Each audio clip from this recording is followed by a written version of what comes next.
मेरे प्यारे श्रोताओं, मैं आपका दोस्त आशीष आज आपके सामने अपने कहानी संग्रह से एक कहानी प्रस्तुत करने जा रहा हूँ जिसका नाम है सोहबत यानी कि साथ। तो लीजिए, प्रस्तुत है आपकी सेवा में कहानी सोहबत। लीजिए, प्रारंभ है। बारिश के भयावह मौसम में रमा अपने टूटे फूटे कच्चे घर में इस बात की घोर चिंता लिए बैठी थी कि कहीं पिछले साल की तरह इस साल भी उसके घर की कोई दीवार पानी के तेज बहाव से ढह न जाए। कितनी भयानक थी वह रात जब रमा अपने 4 वर्ष के बेटे को लेकर उस घर में आई थी जिसकी आगे पीछे की दीवार पूर्ण रूप से समाप्त हो गई थी। बड़ी परेशानी से उसने यह नया अपना कच्चा झोपड़ा तैयार किया था जो घर के नाम पर एकमात्र सहारा था। रमा 22 साल की विधवा थी जिसका विवाह राजापुर गांव के मंगलू से हुआ था। मंगलू के साथ वैवाहिक जीवन का सुख बस 1 साल ही भोगा था कि न जाने मंगलू को कौन सा रोग हुआ, वह पीला होता चला गया और एक दिन वह इस संसार को छोड़कर चला गया। मंगलू की मौत के 2 माह बाद ही रमा ने एक पुत्र को जन्म दिया था। अब वही पुत्र मंगलू की एकमात्र निशानी उसके पास था और जीवन की उम्मीद भी, जिसे देखकर रमा अपना सारा दुख और संताप भूल जाती थी। यूं तो रमा अपने मायके में 3 भाइयों की इकलौती बहन थी, परंतु साला जाने का अवसर उसे पहली कक्षा तक ही मिल पाया था। रमा की माता भी रमा को जन्म देते ही चल बसी थी। अब 6 साल की रमा घर के चूल्हे चौके में अपने कौशल से भाइयों और पिता का प्रमुख आसरा बन चुकी थी। ऐसे अनुभवी बचपन से गुजरकर वह अपने पति के घर आई तो साल भर में विधवा रूपी अनुभव का सामना करना पड़ा। अब उसके जीवन का सिर्फ और सिर्फ एक ही लक्ष्य था कि अपने पुत्र रघु को खूब पढ़ा लिखा कर उस मुकाम तक पहुंचाना जहां से गरीबी और लाचारी उसके जीवन में कभी प्रवेश न कर सके। पुत्र रघु भी यूं तो महज 4 वर्ष का हो चुका था, परंतु ऐसा प्रतीत होता था कि माता की आज्ञा के विरुद्ध वह अपने जीवन में कोई कार्य करेगा ही नहीं, क्योंकि एक कहावत हमेशा हमें यह सुनने को मिलती है कि पूत के पाँव पालने में दिखाई देते हैं।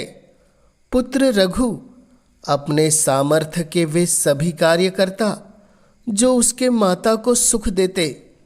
चूल्हे के पास लकड़ियाँ लानी हो, बर्तन को पानी से धोना हो या फिर माता की देह दबाना हो। अपने पुत्र की इस भोली निष्पक्ष कार्य शैली को देखकर रमा अपने जीवन के सारे दुख भूल जाती थी।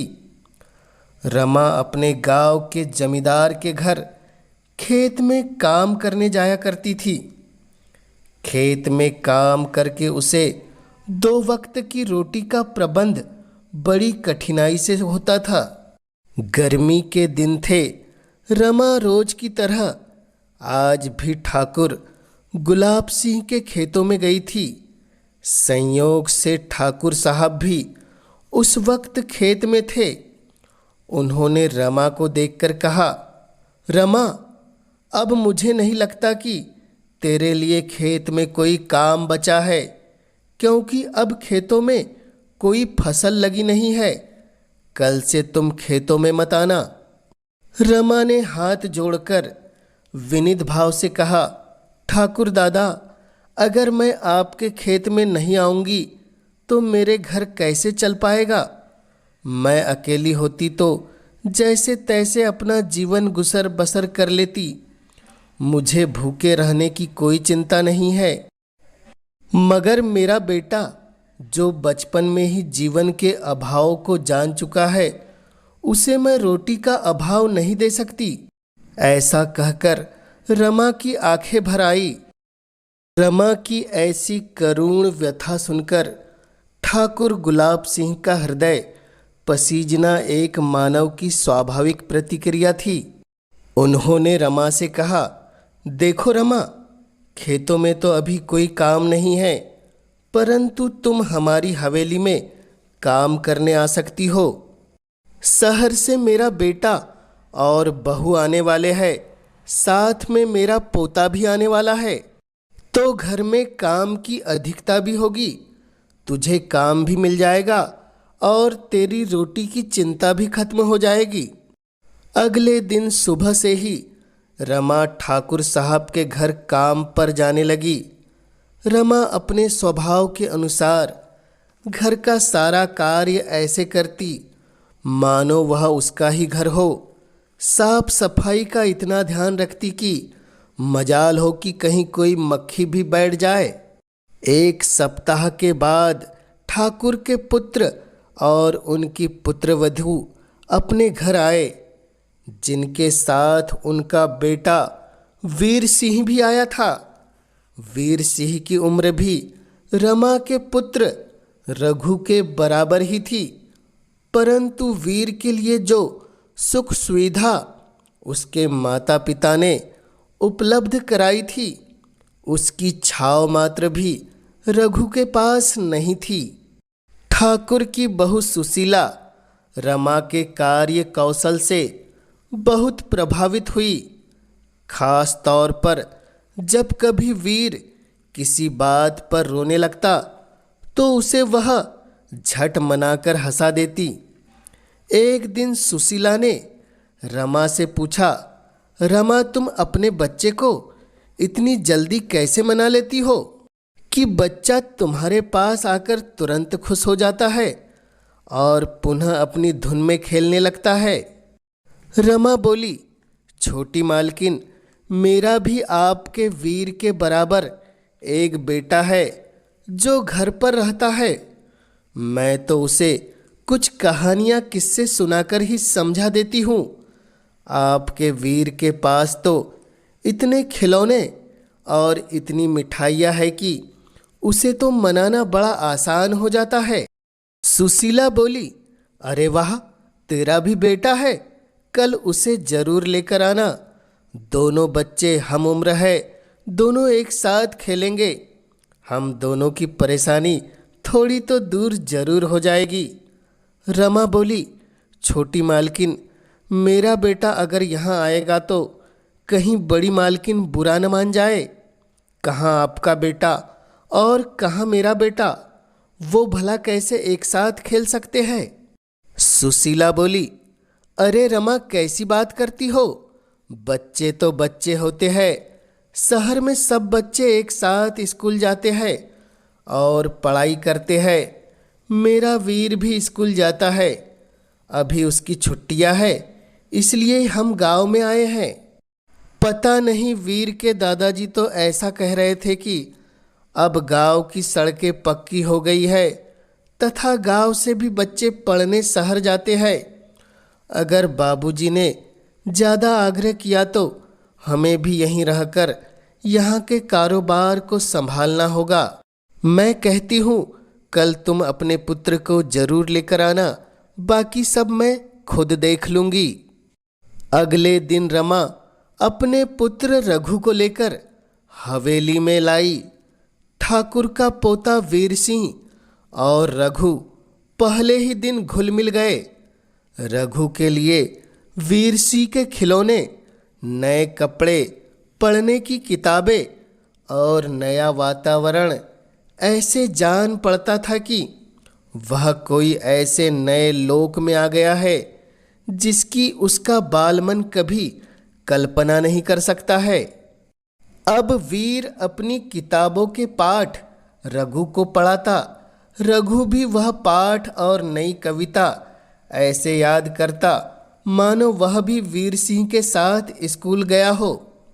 अपने पुत्र रघु को पढ़ाई में इतना तल्लीन होता देख रमा खुशी से फूली नहीं समाती। उसका अनपढ़ मन बेटे को शिक्षित करने के लिए अधीर हो उठता, परंतु अपनी बेबसी और असमर्थता को देखकर अपने अरमानों को मन में दबा लेती थी।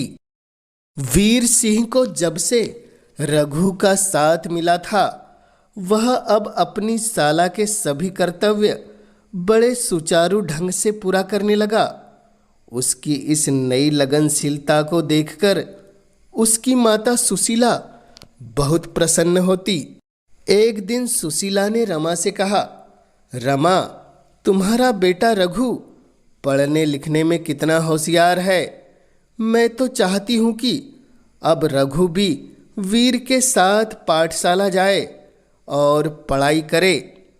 सुशीला की बात सुनकर रमा ने बड़े ही करुण स्वर में कहा, मालकिन, मेरी इतनी हैसियत नहीं है कि मैं अपने बेटे को स्कूल भेज सकूं, और वो भी छोटे बाबा के स्कूल में। नहीं नहीं, यह बात तो मेरे लिए सोच पाना भी कठिन है। नहीं रमा, शायद तुम्हें पता नहीं है, अब हमारी सरकार गरीब और वंचित बच्चों को भी पढ़ाने हेतु अग्रसर हो गई है और एक नियम के तहत गरीब बच्चों को भी मुफ्त में शिक्षा देती है। क्या आप सच कहती है मालकिन? क्या मेरा रघु भी? हाँ रमा, वीर के पापा कल जब शहर जाएंगे तो स्कूल से इस विषय में जरूर बात करके आएंगे। अगले ही दिन वीर के पिता ठाकुर प्रताप सिंह शहर गए और वीर के स्कूल से वह समस्त जानकारियां लेकर लाए जिसके तहत गरीब बच्चे भी उस स्कूल में पढ़ सकते थे, जिनकी समस्त फीस शासन अपने फंड से चुकाती थी। अगले ही दिन ठाकुर साहब के घर में सभी बैठे थे। बड़े ठाकुर, उनका पुत्रवधू ठकुराइन, ये आपस में कुछ गंभीर मसले पर चर्चा कर रहे थे। बड़े ठाकुर ने कहा, अगर बहू जो बात बतला रही है वह बात सत्य है तो हमारा भी यही निर्णय है कि तुम सब यहीं रहो और वीर उस काम वाली रमा के बेटे के साथ में ही स्कूल जाएगा, ताकि मेरा वीर हमेशा इसी लगन के साथ पढ़ाई करता रहे। दरअसल हुआ यूं था कि जब से वीर का रघु से संपर्क हुआ था, तब से वीर पढ़ाई और सभी अच्छे गुण ऐसे सीख रहा था मानो शहर में कभी वह समझ ही नहीं पा रहा हो। रघु का वीर से मिलना, वीर का रघु से मिलना एक ऐसी घटना थी जिससे दोनों के जीवन में परिवर्तन आने वाला था। दोनों की एक दूसरे के लिए यह सोहबत अच्छे परिणाम का कारण बन चुकी थी। अब क्या था, बड़े ठाकुर की सिफारिश से रघु का भी उसी स्कूल में दाखिला हो गया जिस स्कूल में वीर पढ़ने जाता था। अब ये दोनों बच्चे पूरे स्कूल की शान बन चुके थे। वह वीर जो कभी पढ़ाई और साले गतिविधि से हमेशा दूर रहना पसंद करता था, वह अब पढ़ाई के साथ साथ सभी सहशैक्षिक गतिविधि में रघु से बराबरी करने लगा था। रघु और वीर का साथ एक दूसरे के लिए वर्तमान में जीवन के सबसे अच्छे एहसास से गुजर रहा था। कक्षा 8वीं तक की शिक्षा प्राप्त करते तक कभी कक्षा में रघु अव्वल आता, कभी वीर। सारे स्कूल में दोनों की ही चर्चा होने लगती। सारे शिक्षकों के सबसे प्रिय विद्यार्थी भी रघु और वीर हो चुके थे। इधर रघु की माता रमा अपने पुत्र के नवजीवन को देखकर अपने सारे दुख भूल जाती और ठाकुर साहब के पूरे परिवार को दिल की गहराइयों से दुआ देती।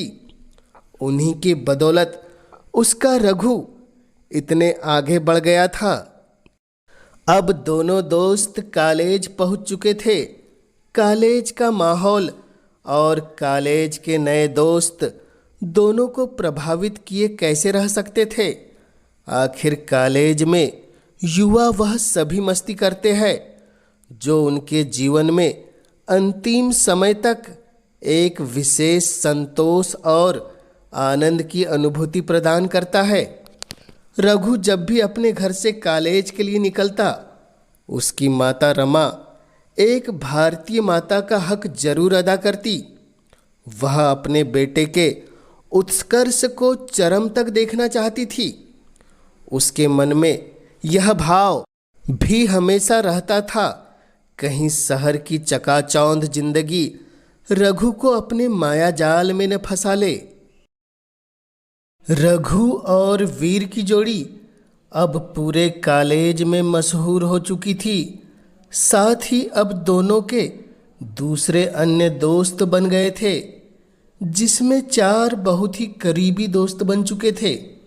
ये चारों नए दोस्त उस शहर के मशहूर हस्तियों के बेटे थे, जिनमें पहला अमर एक बहुत बड़े पुलिस अधिकारी का बेटा था। दूसरा सागर हीरा व्यवसायी का इकलौता पुत्र था। तीसरा सृजल एमएलए का बेटा था और चौथा मोहित एक मशहूर कारोबारी का बेटा था। यह 4 और रघु एवं वीर ऐसे 6 दोस्तों की एक ऐसी टोली तैयार हो चुकी थी जिनका मुकाबला सारे कॉलेज के छात्र मिलकर भी नहीं कर सकते थे। रघु और वीर के जो 4 दोस्त बने थे, वह वीर से संबंध स्थापित कर बने थे। चूंकि रघु वीर का दोस्त था, इसलिए वह इस दल में शामिल था। कई बार रघु को इस बात की टीस जरूर होने लगती थी कि मैं इन 5 दोस्तों के साथ रहता हूँ। उनके पास दुनिया के सारे सुख और वैभव मौजूद है। मैं ही एक ऐसा अभागा हूँ जिसके पास ले देकर 2 जोड़ी कपड़े और घर से शहर आने तक इतनी क्षमता नहीं कि एक साइकिल ही खरीद ले। वह तो कॉलेज भी वीर की मोटरसाइकिल या उसकी कार से आता था। इन 6 दोस्तों की दोस्ती अब धीरे धीरे कॉलेज के फाइनल में पहुंचते पहुंचते इतनी गहरी हो चुकी थी कि अब उनकी हर शाम महफिलें सजने लगी। शहर से कुछ दूरी पर एक मशहूर ढाबा था, जहां अक्सर यह मिलते और साथ में खाना खाते। रुपए पैसों की 5 दोस्तों के पास कोई कमी नहीं थी। कभी कोई दोस्त बिल चुकाता, कभी कोई दूसरा। ऐसा क्रम 5 दोस्तों तक चलता। वह सभी जानते थे कि रघु धन दौलत में इतना सक्षम नहीं है कि वह कभी रुपये दे सके। परंतु जब सारे दोस्त किसी न किसी दिन का बिल चुकाते और रघु वह बिल चुका नहीं पाता, तो वह अपने आप को अपाहिज सा महसूस करता। उसके मन में अपने 5 दोस्त के जैसा धनवान होने की लालसा जीवित हो चुकी थी। इधर रघु की माँ रमा अपने बेटे की दिनचर्या से बहुत चिंतित थी, क्योंकि अब रघु को घर का रूखा सूखा खाना बिल्कुल भी पसंद नहीं आता था। उसे तो दोस्तों के साथ होटल और ढाबे का खाना अति रुचिकर लगता। अब रघु का मन धीरे धीरे पढ़ाई से हटकर उन हसीन सपनों को हासिल करने के लिए लग चुका था, जिसे वह किसी भी हाल में प्राप्त करना चाहता था। रमा अपने पुत्र से अक्सर इस विषय पर बात करना चाहती, परंतु रघु अब अपनी माता की किसी भी बात पर कोई ध्यान नहीं देता था। एक समय था जब रघु अपनी माता की आज्ञा के पालन हेतु खुद को किसी भी स्तर पर गुजार देता, परंतु आज उसी माता की बातें वह एक कान से सुनता और दूसरे कान से निकाल देता था। एक दिन की बात है, सारे दोस्त उस शहर के मशहूर होटल में उपस्थित हुए थे।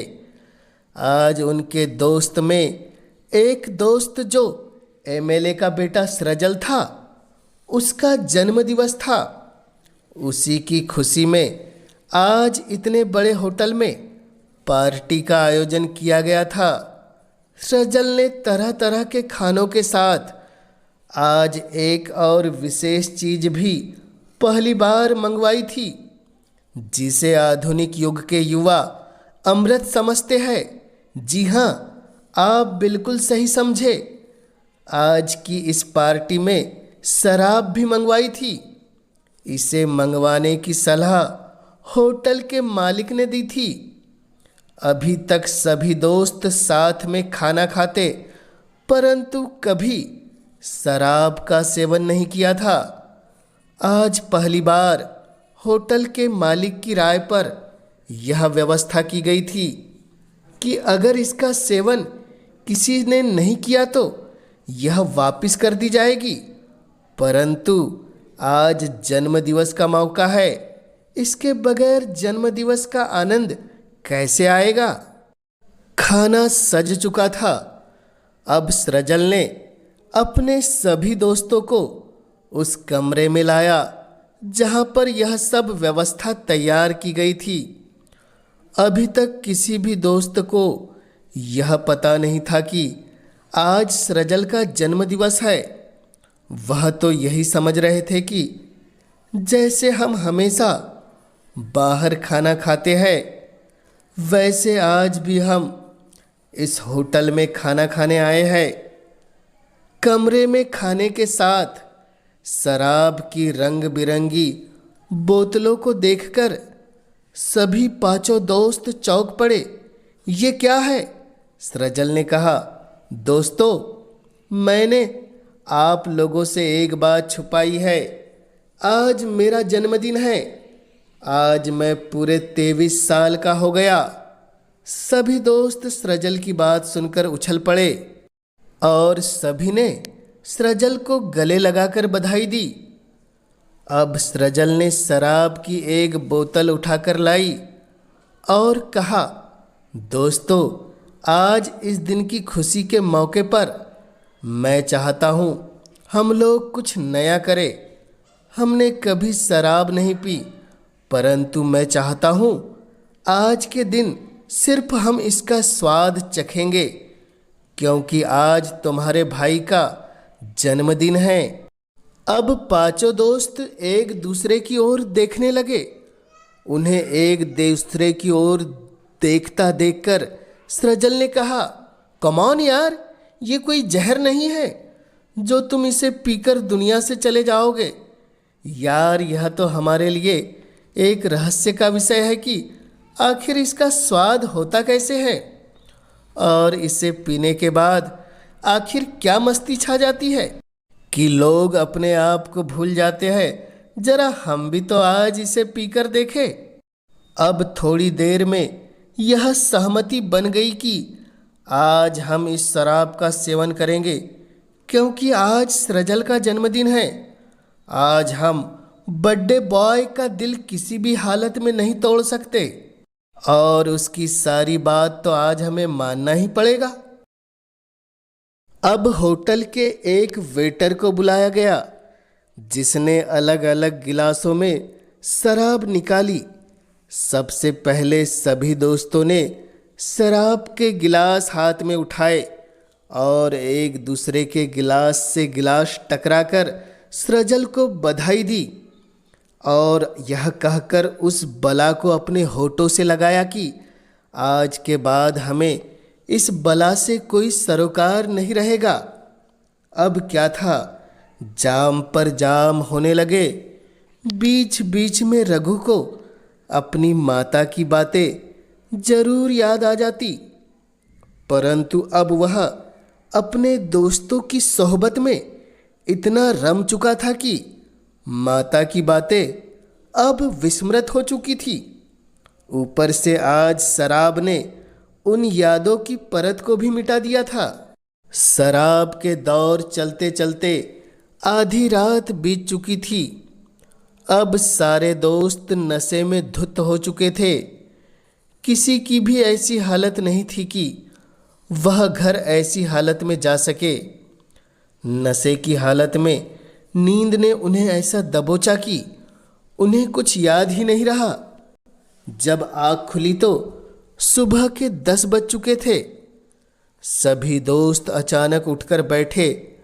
उन्हें ऐसा लगा मानो वह बरसों की नींद से जागकर उठे हैं।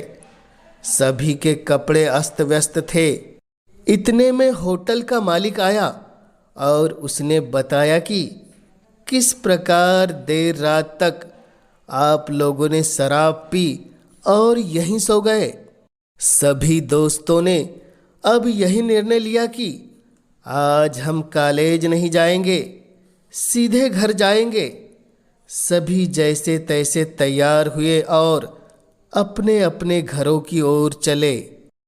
रघु ने जैसे ही घर में प्रवेश किया, उसकी माता रमा से सबसे पहले उसका सामना हुआ, जो पिछले दिन की संध्या से अपने बेटे की राह देख रही थी। अचानक रघु को सामने देखकर वह बोली, कहाँ था सारी रात? ये कैसी हालत है तेरी? तुझे जरा भी चिंता नहीं है कि तेरी माँ घर पर अकेली तेरा इंतजार कर रही है? बोलता क्यों नहीं? कहाँ था?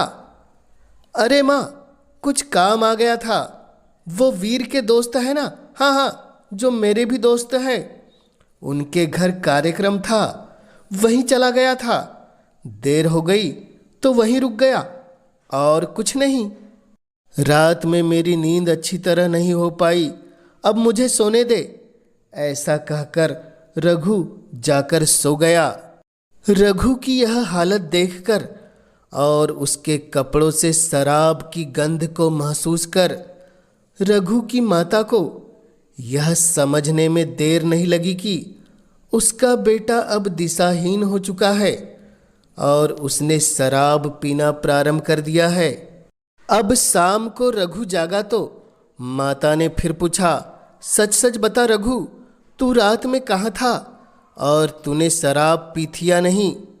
यह सुनकर अब रघु अपने आपे से बाहर हो चुका था और अपनी माता को डांट कर बोला, मैंने तुम्हें बताया ना, मैं रात में दोस्तों के साथ था, और क्या बताऊं? ऐसा कहकर रघु घर से बाहर चला गया। रमा ने अपना सारा जीवन अभाव और भयंकर संकट में गुजारा था। उसे यह बात बिल्कुल अच्छी तरह पता थी कि शराब की लत पहले पहले ऐसे ही शुरू होती है, बाद में वो एक ऐसा मर्ज बन जाती है जिसका इलाज संभवतः होता ही नहीं। दूसरे दिन पुनः सारे दोस्त मिले। आपस में बातें होने लगी। सृजल के जन्मदिवस की पार्टी की रात जीवन की शानदार रात थी। किसी ने कहा, सचमुच शराब ऐसी होती है? मुझे तो अब पता चला। अब रघु को इस विषय पर अपनी प्रतिक्रिया देनी थी। रघु बोला, मुझे तो लगता है अब हमें कभी भी शराब नहीं पीना चाहिए। इसकी लत सचमुच बहुत खराब होती है, जो जीवन बर्बाद कर देती है। रघु की बात को सुनकर सारे दोस्त बोल पड़े, अरे यार रघु, यही तो उम्र होती है मस्ती और शरारत करने की। क्या इस उम्र में भी तू अपनी माँ का दूध ही पिएगा? अरे हम जवान हैं और ये जवानी जीवन में एक बार आती है, इसे ऐसे व्यर्थ में खर्च नहीं करना है। और हाँ, हमारे माता पिता ने इतनी दौलत इसलिए कमा नहीं रखी है जो हमें अपने जीवन की मौज मस्ती में भी काम ना आए। एक दिन की शराब ने मानो इन पांचों के मस्तिष्क में अपनी अमिट छाप छोड़ दी थी।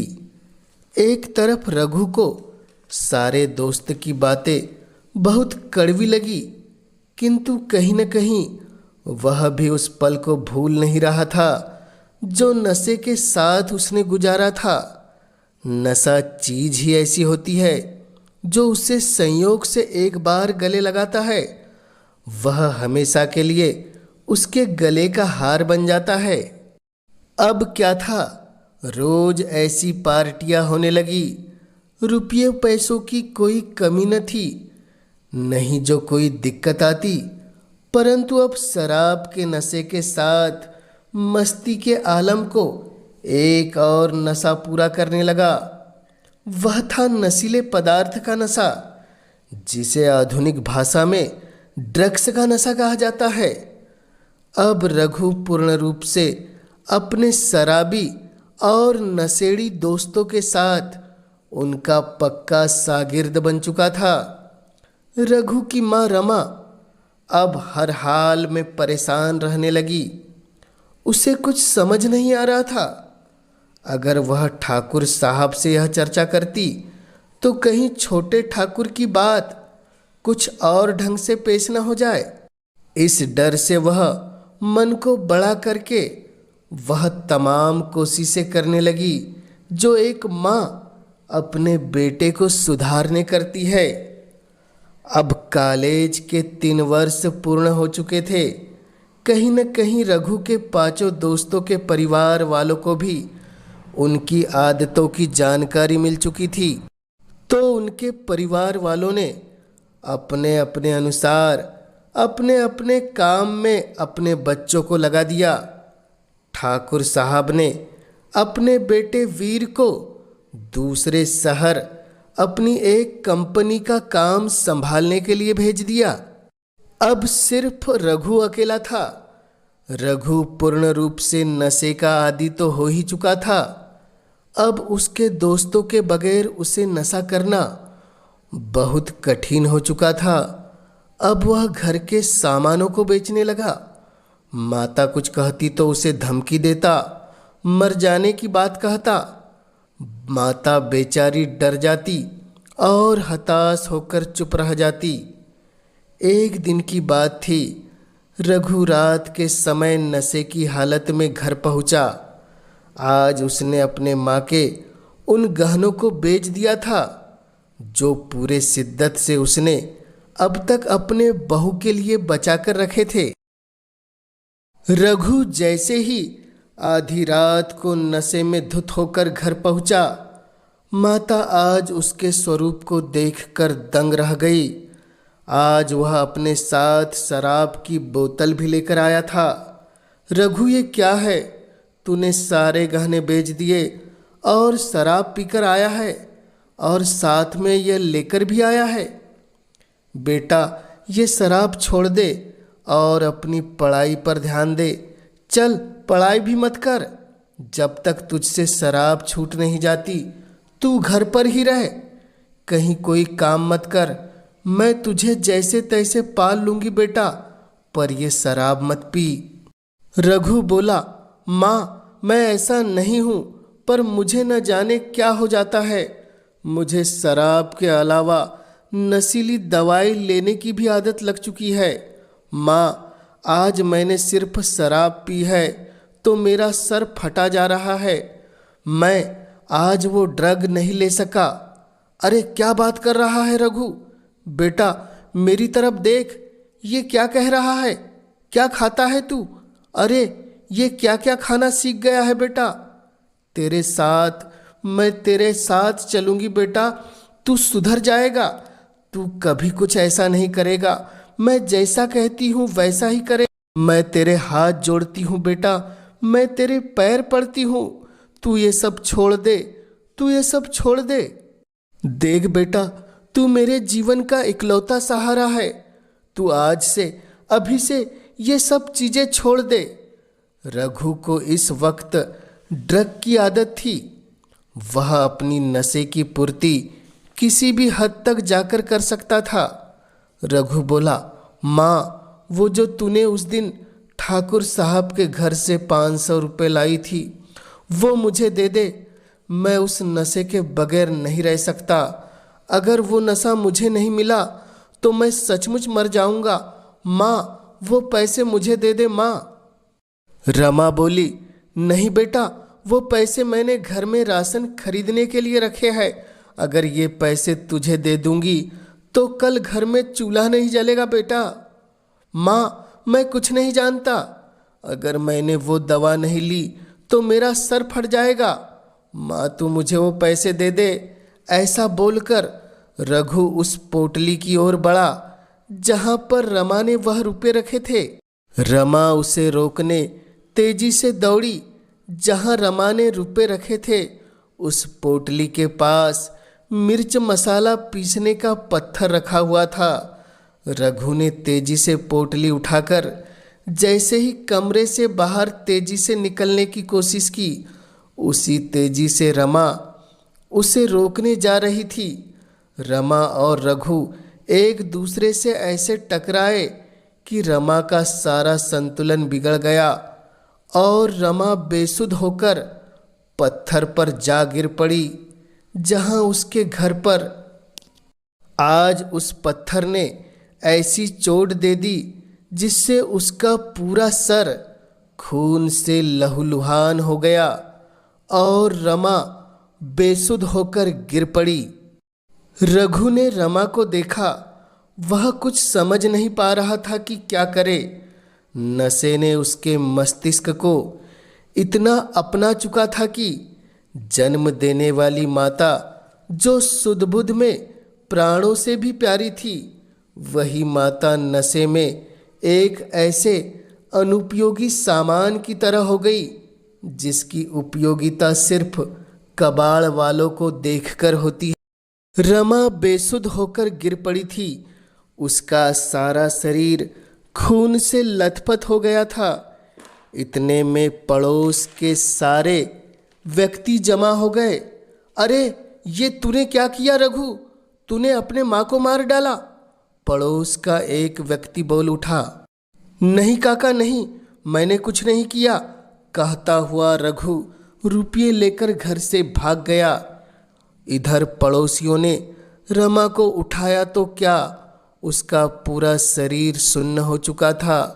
रमा अपने कठिन जीवन को छोड़कर उस जीवन में पहुंच चुकी थी जहां उसे कोई कष्ट नहीं था। रमा की मृत्यु हो चुकी थी। पड़ोसियों का क्रोध रमा को देखकर 7वें आसमान पर पहुंच चुका था। उन्होंने गांव के कोटवार को सूचना दी। कोटवार ने थाने में जाकर इसकी सूचना दी। अब पुलिस के द्वारा रघु को पकड़ लिया गया। इधर गांव वालों और ठाकुर साहब की मदद से रमा का अंतिम संस्कार कर दिया गया। अब रघु न्यायालय में था। उस पर अपनी माता की हत्या का आरोप था। उसने अपने बचाव में कुछ नहीं कहा। बगैर शराब के वही नैतिकवान रमा का बेटा था जो अपनी माता पर जान न्यौछावर करता था। जज साहब ने रघु को 10 वर्ष का कठोर कारावास देने की सजा सुनाई। रघु सिर्फ जज को देखता रहा। उसे कुछ भी समझ नहीं आ रहा था यह सब क्या हो रहा है। अब रघु को जेल भेज दिया गया था। दूसरे दिन जब जेल के पहरेदार ने रघु की कोठरी में देखा तो फौरन सीटी बजाने लगा। जेल के सारे कर्मचारी अब रघु की कोठी के सामने थे।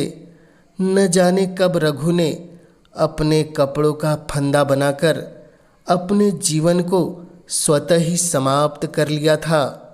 रवि का मृत शरीर फंदे से उतारा गया। अचानक एक पहरेदार का ध्यान कोठी की दीवार पर गया जहां रघु ने लिखा था, यही मेरी सोहबत का फल है, यही मेरी सोहबत का फल है। यह कहानी आपको कैसी लगी कमेंट्स के माध्यम से हमें ज़रूर बतलाएं और जन जन तक हिंदी साहित्य की गाथा को पहुंचाने में अपना योगदान देने इस चैनल को अवश्य सब्सक्राइब कीजिए ताकि आपके सहयोग से मैं हिंदी साहित्य की महान रचनाओं को जन जन तक पहुंचाने के लिए हमेशा उत्साहित रह सकूं। आप सभी श्रोताओं का पुनः इस चैनल से जुड़ने के लिए हृदय की गहराई से बहुत बहुत आभार।